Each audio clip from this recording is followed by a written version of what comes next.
Sen varken bir anlam vardı, sen varken yaşama hevesim vardı. Sen gittin gideli, bıraktın her şeyimi, dön annem. Sen gittin gideli, bıraktım her şeyimi, dön annem. Annem için, onun için bu şarkı.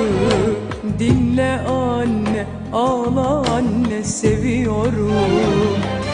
Sen de söyle, herkes duysun anne.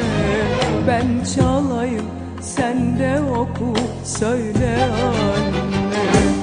Annem için, onun için bu şarkı. Dinle anne, ağla anne, seviyorum. Sen de söyle, herkes duysun anne. Ben çalayım, sen de oku, söyle anne.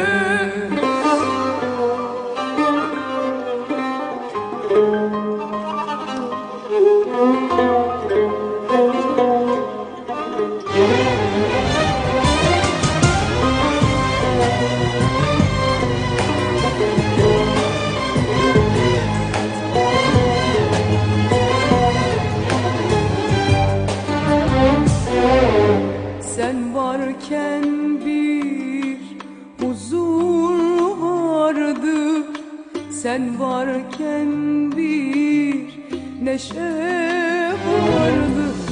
Sen gittin gideli, bıraktın her şeyimi, dön anne. Sen gittin gideli, bıraktın her şeyimi, dön anne. Annem için, onun için bu şarkı.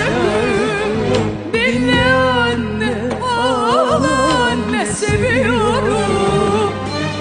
Sen de söyle, herkes duysun anne. Ben çalayım, sen de oku, söyle